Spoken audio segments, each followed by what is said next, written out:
नमस्ते मेरे प्यारे बच्चों, कैसे हैं आप सभी। आशा करती हूँ कि आप सभी अपने घरों में स्वस्थ और सुरक्षित होंगे।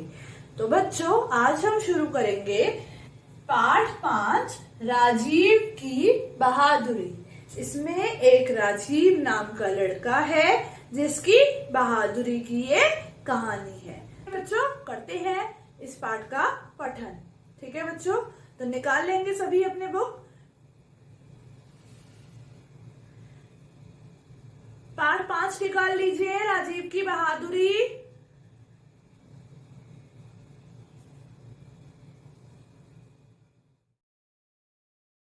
मणिपुर की राजधानी इम्फाल में रहने वाले राजीव शर्मा को घूमने फिरने का बहुत शौक था। जब भी स्कूल में छुट्टियां होती, वह अपने दोस्तों के साथ विभिन्न स्थानों की सैर को निकल पड़ता। अर्धवार्षिक परीक्षाओं के बाद जाड़े की छुट्टियों में राजीव अपने मित्र भाग्यवन के घर रहने चला गया। दोनों खूब घूमते फिरते। एक दिन घूमते घूमते राजीव और भाग्यवन काफी थक गए थे। रात को उन्हें शीघ्र ही नींद आ गई। आधी रात के समय अचानक कमरे में धुआं भर जाने के कारण राजीव की नींद खुल गई।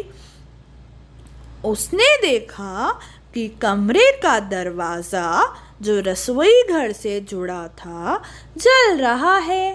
वह फौरन खतरे को भांप गया और आग की लपटों को चीरता हुआ घर की पहली मंजिल की ओर दौड़ा, जहां भाग्यवन का मानसिक रूप से विकलांग 10 वर्षीय भाई मंगलेमजो सो रहा था। मंगलेमजो, उठो मंगलेमजो, उठो, आग लग गई है। राजीव ने मंगलेमजो को आग से बचाने के लिए उठाना चाहा, पर जब मंगलेमजो नहीं उठा और आग से बेखबर गहरी नींद में सोता रहा, तो राजीव परेशान हो गया। आग की लपटें फैलती जा रही थी। उसकी समझ में नहीं आ रहा था कि मंगलेमजो को कैसे बचाया जाए। अब तक मकान की लकड़ी से बनी सीढ़ियां भी जल चुकी थी। वह मंगलेमजो और भाग्यवन को बचाने के प्रयास में समय बर्बाद नहीं करना चाहता था। सहसा राजीव को एक तरकीब सूझी।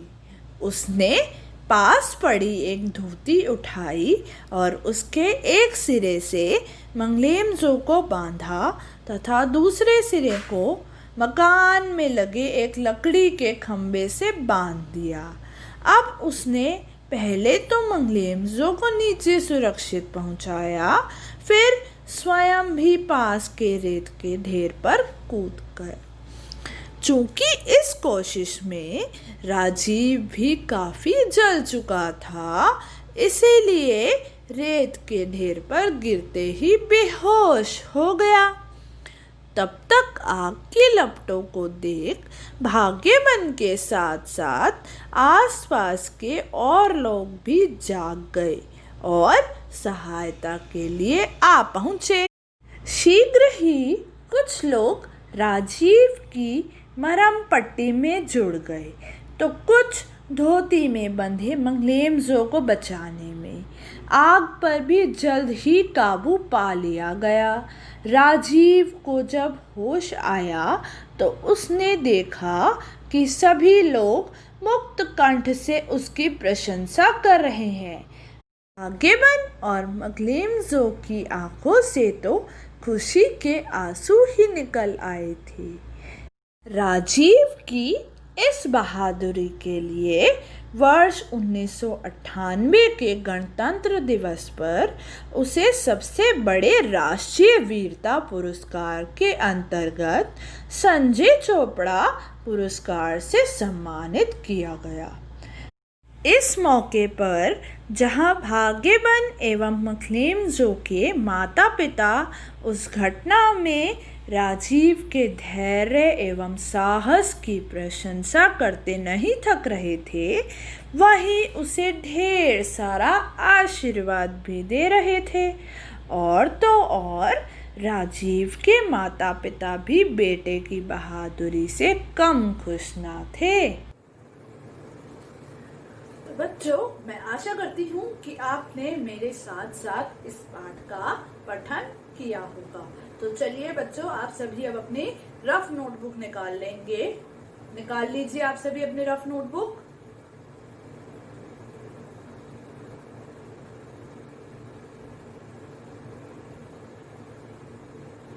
बच्चों, अब हम इस पाठ में आए कठिन शब्दों को देखें। अर्धवार्षिक, अर्धवार्षिक। अगला शब्द है विकलांग। क्या है? विकलांग। अगला शब्द है सहसा। ठीक है, सहसा। अगला शब्द है, अगला कठिन शब्द है प्रयास। क्या है? प्रयास।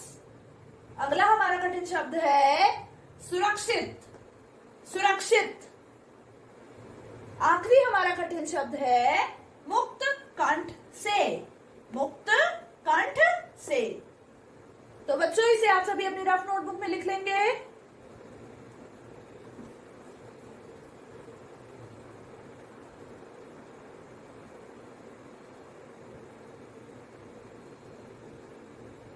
तो बच्चों, आपने इन शब्दों को लिख लिया होगा और आज का आपका गृह कार्य है कि आपको इन कठिन शब्दों के अर्थों को ढूंढकर लिखना है और यह कार्य आपको रफ नोटबुक में ही करना है। ठीक है बच्चों, तो हमारी आज की ये कक्षा यही समाप्त होती है। अब हम मिलेंगे अपनी अगली कक्षा में, जिसमें हम इस पाठ को समझेंगे और साथ ही साथ इन कठिन शब्दों के अर्थों को भी समझेंगे। ठीक है बच्चों, अब हम मिलेंगे अपनी अगली कक्षा में। तब तक के लिए मेरा प्यार भरा नमस्कार।